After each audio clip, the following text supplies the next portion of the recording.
Buonasera, benvenuti a questa edizione del nostro telegiornale. Vediamo subito i titoli.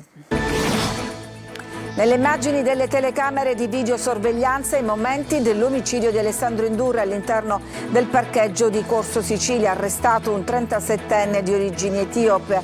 I residenti dicono: lo conoscevamo bene la vittima, non era un posteggiatore abusivo.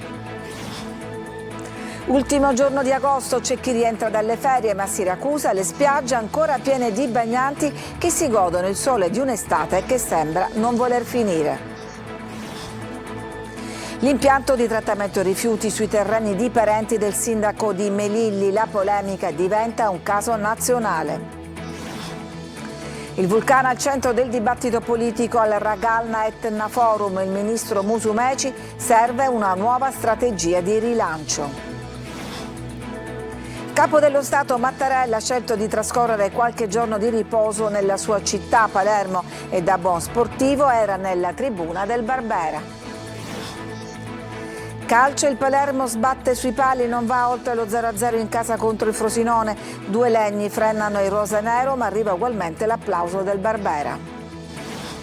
In Serie C il Catania supera in trasferta la Cavese per 1-0, decisivo il gol di Forte che sui social stringe un patto con Caturano.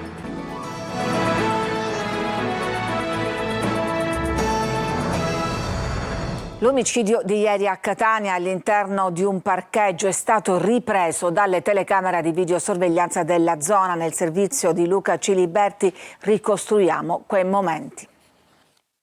Oggi la zona del parcheggio del supermercato Lidl in Corso Sicilia a Catania è quasi deserta, in pochi hanno voglia di parlare. Qualcuno voleva prendersi il posto qua e c'è stato un diverbio e quello là ha usato il coltello. I poliziotti della squadra volanti sono tornati sul posto per ulteriori sopralluoghi, ma le immagini immortalate dalle telecamere di videosorveglianza che girano sui social restituiscono i momenti drammatici della coltellata mortale sferrata dal 37enne etiope Abtom Ailu, con cui è stato ucciso il 40enne Alessandro Indurre. La discussione è iniziata all'interno del parcheggio MTS tra Corso Sicilia e via Luigi Sturzo intorno alle 10:30 del mattino, forse per questioni di soldi legati al parcheggio. Indurre, che indossa una maglietta bianca, corre fino all'uscita dell'area delimitata dalla sbarra gialla, gridando qualcosa presumibilmente al 37enne etiope in maglia blu, che repentinamente torna indietro e comincia ad aggredire il 40enne prima di tirare fuori il coltello e scagliare un fendente allo sterno del suo rivale, che accusa il colpo. Indurre si alza la maglietta per capire cosa sia successo e poi si allontana verso Corso Sicilia, mentre il suo aggressore cammina velocemente dal lato opposto, verso via Luigi Sturzo. Nel video si vede anche una donna con delle buste della spesa che si allontana. Il resto è noto. Indurre si accascerà poco più in là nel parcheggio. Qualcuno chiama il 118, ma Alessandro morirà poco dopo nel pronto soccorso del Policlinico di Catania. Nel centro della città scatta la caccia all'uomo, che si conclude poche ore dopo, quando una pattuglia dei carabinieri nota un uomo con le mani sporche di sangue lavarsi frettolosamente in una fontanella pubblica in via Retusa. Indossa un paio di pantaloni puliti, ma ne aveva un altro paio sporchi di sangue con sé. Viene bloccato dai militari dell'Arma e poi con gli agenti della squadra mobile viene portato nella stazione di Piazza Dante a Catania. Ai PM confessa il delitto dicendo di aver colpito con un'arma da taglio il rivale, ma di averlo fatto per legittima difesa, costretto a ferirlo per non soccombere. L'arma non è stata ancora ritrovata. E si riaccende la polemica sulla sicurezza in città. La vittima era conosciuta e ben voluta dagli abitanti della zona. L'omicidio di Corso Sicilia a Catania alimenta le polemiche sulla sicurezza in città, dove per 4 notti di seguito sono stati esplosi numerosi colpi di arma da fuoco contro esercizi commerciali e persino contro un'abitazione nell'ambito di contrasti criminali legati allo spaccio di droga. Ma l'assassinio di Alessandro Indurre ricorda anche quanto accaduto a Ognina lo scorso 30 maggio, quando per mano di un parcheggiatore abusivo extracomunitario fu ucciso il pasticcere Santo Re. Mercoledì in prefettura a Catania ci sarà la riunione del Comitato Provinciale per l'Ordine e la Sicurezza. Nelle ultime ore un'operazione interforze ad alto impatto in alcune delle zone più calde della città ha portato all'arresto di alcuni spacciatori e al sequestro di droga. Sono distrutto, come sono distrutti tutti i residenti di Corso Sicilia che conoscevano e volevano bene al povero Alessandro. Prima di partire alle vacanze mi aveva chiesto di dargli colori e vernice che avrebbe ripitturato il portone. Lui non era un posteggiatore abusivo come viene definito, era un mendicante che con gentilezza, garbo, parlando sempre in italiano, corretto, chiedeva aiuto e voleva ritornare a fare il proprio lavoro di imbianchino. Lo stesso soggetto che ha commesso il delitto ieri a Costo Sicilia, io sono stato aggredito e minacciato da questo individuo perché ho parcheggiato la macchina e mi ha chiesto 5 euro se no la mia macchina non fosse messa in sicurezza. Il sindaco di Catania Enrico Trantino è in contatto con il Viminale che gli ha garantito interventi concreti come l'aumento di uomini e mezzi per le forze dell'ordine. La Lega annuncia la presenza a breve della commissione antimafia a Catania e Grande Sicilia invita la politica all'unità evitando speculazioni. Il Movimento 5 Stelle chiede una convocazione urgente del Consiglio Comunale mentre il PD sottolinea come in città da oltre un mese c'è una condizione che ricorda il Far West. Cambiamo argomento, questa domenica è stata l'ultimo giorno di agosto, c'è chi si è messo in macchina per rientrare dalle ferie e chi invece è riuscito a godersi gli ultimi giorni di relax. Francesco Aloi. Tutto pronto per mangiare in spiaggia, cosa propone lo chef? Cotolette e basta, e frutta. 31 agosto ma l'estate è ancora lunga. Sì, credo di sì. Sole e mare attirano sempre, l'estate non è ancora finita e lo dimostrano queste immagini, in tanti hanno ancora tanta voglia di divertirsi e di fare un bel tuffo in acqua. Nel fine settimana che saluta agosto i siciliani sono in spiaggia, per molti sono gli ultimi attimi di relax prima di tornare alla routine. Da domani si riprende, ci godiamo questa bellissima giornata di sole e di mare. Se al nord sono previsti temporali, in Sicilia la parola chiave è stabilità, almeno fino alla metà della prossima settimana. Poi potrebbe arrivare un po' di pioggia. Le temperature resteranno su valori estivi, anzi tenderanno a aumentare fino a portarsi localmente anche fino a 35-38 gradi. Intanto ci si gode il sole per un'estate che, esclusa qualche parentesi di maltempo, qui sembra non finire mai. Ci godiamo gli ultimi momenti di relax prima di ritornare al lavoro. Ci godiamo le ferie. Ma c'è anche chi in questo momento è in viaggio per tornare a casa, come da Copione, contro Esodo e code nelle principali strade e autostrade dell'isola. Ancora qualche giorno e poi suona la prima campanella. Chi torna a scuola, chi all'università o al lavoro. Le ferie per molti sono già archiviate. Boom di adesioni all'iniziativa Marettimo Pulita è più bella, un'iniziativa che ha già raccolto centinaia di contributi dall'Italia e dall'estero. Laura Spanò. Marettimo Pulita è più bella. Sofia Goggia, sciatrice italiana, campionessa olimpica nella discesa libera, vincitrice di 4 Coppe del Mondo di discesa libera, di 2 medaglie mondiali e una delle centinaia di personalità del mondo dello sport, del cinema, della canzone, che sta partecipando alla campagna per la salvaguardia e la tutela dell'isola sacra dell'Ego di Marettimo. Marettimo Pulita è più bella è lo slogan con il quale il Comitato per i diritti dell'isola vuole sensibilizzare attraverso videomessaggi di soli 3 secondi residenti, turisti, visitatori alla salvaguardia e alla tutela dell'isola. Marettimo Pulita è più bella. Marettimo Pulita è più bella. Marettimo Pulita è più bella. L'entusiasmo con cui la gente ha accolto l'idea dimostra quanto Marettimo sia amata non solo da chi ci vive ma anche da chi la porta nel cuore. Non è un'iniziativa nuova per l'isola. È nato questo slogan circa 50 anni fa. Era un medico, un dottore, era un farmacista per l'esattezza, che qui sull'isola per la prima volta ha creato una farmacia e vedeva che l'isola aveva queste problematiche, voleva sensibilizzare la comunità, i primi turisti che arrivavano negli anni 70 e ha cominciato a divulgare attraverso delle locandine, stampandole a proprie spese, questi slogan di mantenere l'isola pulita. Marettimo Pulita è più bella, iniziativa meravigliosa per l'attenzione, la pulizia e il volere bene a un'isola meravigliosa qual è l'isola di Marettimo. Marettimo Pulita è più bella. Marettimo e Pulita è più bella. Ed è bufera Melilli sulla scelta dei terreni dove realizzare un impianto di trattamento rifiuti. Si tratterebbero infatti di aree di proprietà di parenti del sindaco. Sentiamo Maglio Viola. Finisce fra gli scranni di Sala d'Ercole quella che era nata come una polemica locale a Melilli nel Siracusano per poi diventare un caso nazionale. Un impianto di trattamento meccanico di rifiuti sorgerà infatti su alcuni terreni di proprietà dei parenti del sindaco e di un assessore della giunta comunale. Si tratta del nipote del sindaco Giuseppe Carta e del fratello dell'assessore Mirko Caruso. L'impianto da 230 tonnellate di rifiuti trattati al giorno è stato allocato in quelle aree da uno studio di fattibilità approvato dalla giunta comunale ad aprile. Il nipote di Carta avrebbe invece acquistato il terreno a novembre 2024. Una vicenda che le opposizioni additano come inopportuna anche alla luce del fatto che il sindaco Carta è anche deputato regionale MPA e presidente della quarta commissione dell'Ars, ovvero quella che si occupa di ambiente, territorio e mobilità.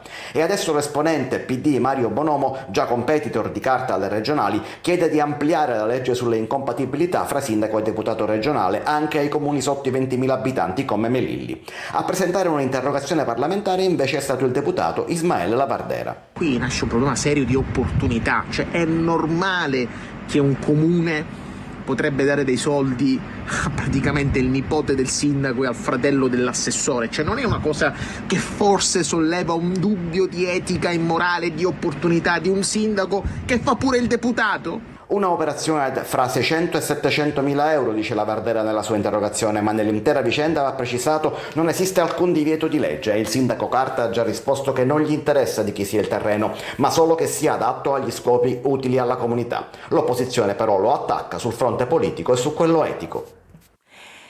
Mentre comincia a perdere energia l'eruzione sull'Etna che per giorni ha offerto un grandioso spettacolo, il vulcano è stato al centro del dibattito politico al Ragalna Etna Forum. Sentiamo Orazio Longo. Etna da valorizzare e da potenziare, a sostenerlo il presidente del Senato Ignazio La Russa, è intervenuto all'Etna Forum 2025 di Ragalna. Il principio basilare era e resta: dobbiamo utilizzare molto meglio la grande risorsa che Dio e la natura ci ha dato, che è questo vulcano unico in Europa. Sul palco di Piazza Cisterna anche il ministro Musumeci, che sottolinea la discontinuità del governo Schifani rispetto al suo, mentre punta il dito contro una magistratura che sostiene essere troppe volte politicizzata. Sull'idea nei giorni scorsi lanciata altrove di un Luca Zaia candidato in Sicilia, replica Musumeci: una cosa è governare il Veneto, un'altra la Sicilia, dice. Sull'Etna invece sottolinea la necessità di nuove strategie di rilancio. Dobbiamo tornare a parlare di Etna, dobbiamo tornare ad alimentare sogni ambiziosi, come abbiamo fatto quando guidavo la provincia e il nostro vulcano aveva trovato una proiezione esterna davvero straordinaria.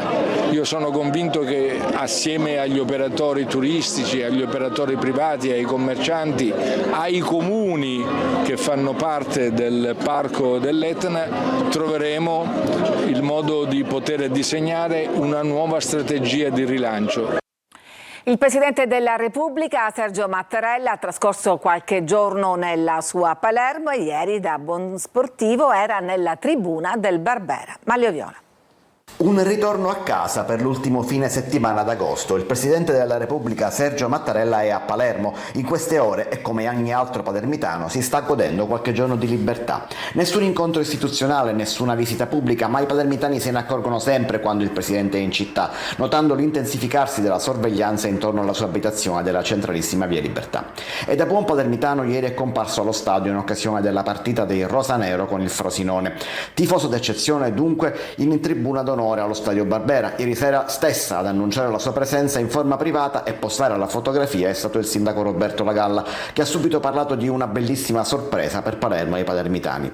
Per Lagalla la presenza di Mattarella per assistere alla partita Palermo-Frosinone è da segnare come un momento storico. Abbiamo avuto l'onore e il piacere di ospitare in tribuna il Presidente della Repubblica Sergio Mattarella. Grazie per aver dimostrato ancora una volta attaccamento e affetto per la nostra città, ha detto il primo cittadino nella sua dichiarazione social.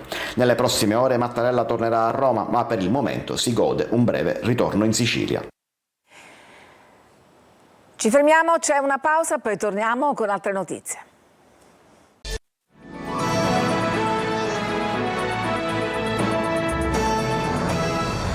Un'estate di musica e teatro ha reso Agrigento protagonista nell'anno da capitale italiana della cultura. Sentiamo Davide Sarto.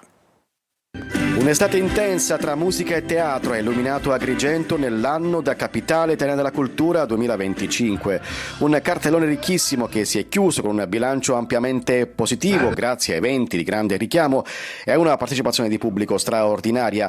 Nomi amatissimi come Nino D'Angelo, Bruno Risas, Fabri Fibra, Antonello Venditti e Fiorella Mannoia hanno fatto cantare e ballare migliaia di spettatori. Grande successo anche per i concerti nella Valle dei Templi con Mario Venuti e Mario Biondi, mentre il festival ha avuto il suo momento clou con Vinicio Capossela. Non meno emozionante la stagione teatrale e di teatro danza con le produzioni dell'Efebo e le Albe nella Valle curate da Savatteri Produzioni, capaci di fondere mito, musica e suggestione in uno scenario unico al mondo, la Valle dei Templi. Un'estate che ha fatto registrare numeri importanti anche sul fronte turistico, con migliaia di turisti, italiani e stranieri, attratti dal fascino della città e dalla qualità della programmazione.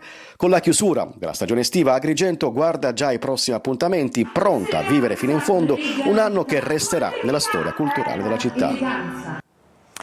La speranza di ritrovare Denise è sempre presente nei nostri cuori, nonostante il tempo trascorso. L'attesa di una risposta continua a tormentarci, mantenendo accesa la fiamma della ricerca. Così Pietro Pulizzi e Piera Maggio, genitori naturali della bambina alla vigilia dell'anniversario della scomparsa. Il 1° settembre del 2004, 21 anni fa, la piccola Denise venne rapita proprio davanti casa in via La Bruna. Aveva poco meno di 4 anni. La verità giudiziaria non è mai stata raggiunta. Ci fermiamo, adesso c'è un'altra pausa e poi torniamo con la pagina sportiva, col pareggio del Palermo e la vittoria del Catania.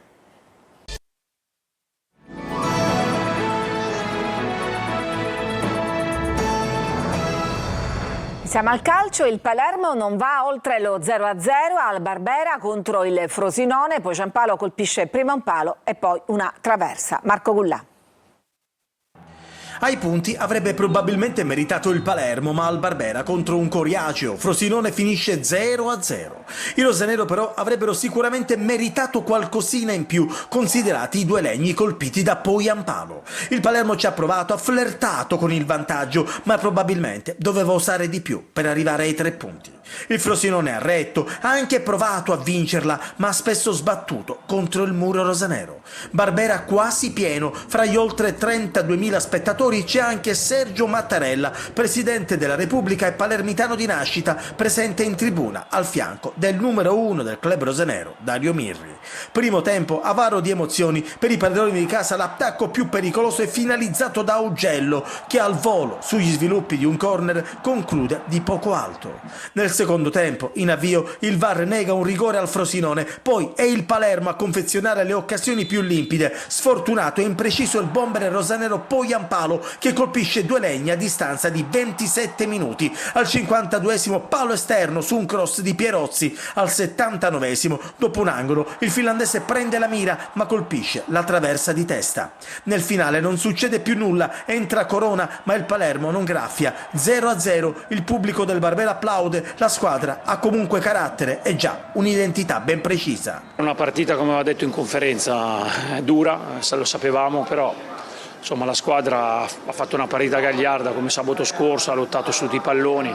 È chiaro che i 2 legni un po' gridano vendetta, però gli applausi della gente alla fine sono la migliore cosa della serata. Diamo continuità di risultati, avremmo voluto regalargli una vittoria, però questo è il calcio, portiamoci a casa comunque la buona prestazione. Il Catania vince anche a Cava dei Tirreni, decisivo forte che stringe un patto con Caturano. Niente rivalità, solo il bene del Catania. Marco Carli. 2 vittorie nelle prime 2 partite, 0 gol subiti. Siamo solo all'inizio, ma intanto il Catania si gode il primato dopo l'1-0 di Cava al termine di una partita caotica, caratterizzata dal football video support con 2 gol annullati, 1 per parte e tanti casi arbitrali. Forte risolve nel secondo tempo con un gran gol dopo il tocco di Jimenez sul cross di Donnarumma. Lo squalo ha colpito stasera. Spegniamo tutte queste voci che dicono che noi siamo rivali perché ci giochiamo una maglia da titolare. Noi lottiamo per la stessa maglia, no? Noi Sasà difendiamo gli stessi colori, la stessa città, siamo compagni di stanza da poco, quindi io sono contento di averti qua. Le squadre forti ci vogliono giocatori forti. Il Catania prima di ogni altra cosa, lo ricordano Caturano e Forte sui social del club. Il primo l'acquisto più importante del mercato, il secondo protagonista cava anche del caso da Moviola più controverso, l'annullamento della prima rete dei rossazzurri con Jimenez che andava invece convalidata. Forte tocca col braccio ma poi la palla torna nella disponibilità dei campani. Alla fine comunque resta lo 0-1 meritato dopo un avvio di gara difficile con un finale in cui Dini salva con un intervento strepitoso. Quello che mi preme è diffondere tutta la squadra, è quel tipo di concentrazione che poi ti fa vincere i campionati. Domani chiude il mercato, resta vicino lo scambio fra Quaini e Buglio. La proposta del Catania è composta di parte fissa e variabile. Il centrocampista sembra propenso ad accettarla. Se Allegretto parte, verso la Ternana Miceli è un'opzione, ma non l'unica. Si lavora per piazzare gli altri esuberi. Speriamo di riavere Di Tacchio, davanti è arrivato Sasà e siamo contenti, sono contento che ha fatto gol Francesco che ne aveva bisogno e quindi è un altro aspetto positivo che ci prendiamo. E si è conclusa la campagna abbonamenti del Catania, il dato definitivo è di 12.000 tesserati che seguiranno i rossazzurri ogni domenica al Massimino. C'è un Trapani esagerato contro il Latina, finisce 6-0 per i Granata. Franco Cammarasano. Più facile del previsto. Esame superato del Trapani che doveva riscattare la prova incolore di Casarano anche se impreziosita da un pari e all'esordio davanti il proprio pubblico si è visto un Trapani più vicino a quelle che sono le aspettative di società e tifosi. Il Latina, che pure era reduce da una buona prova contro l'Atalanta Under 23, è letteralmente naufragato sotto l'azione martellante del Trapani, in vantaggio dopo appena 8 minuti con Ficinale su un cross di Canotto. I due si sono scambiati la cortesia al 12° su una veloce azione di Ficinale finalizzata appunto da Canotto. La contesa si chiudeva in pratica al 21° quando giungeva il terzo gol di Cereghin su una corta respinta della difesa. Ad inizio di ripresa, al 2° minuto, il Latina dava segnali di vita con un tiro centrale di Cico bloccato da Galeotti, ma poi il Trapani si riprendeva la scena e ricominciava a far gol. Al 55° con Grandolfo su un cross di Kervan, all'80° con Ciotti su un cross di Giron che all'87° metteva sulla testa di Salines la palla del 6-0. È tutto per questa edizione, grazie per averci seguito, vi auguro una buona serata.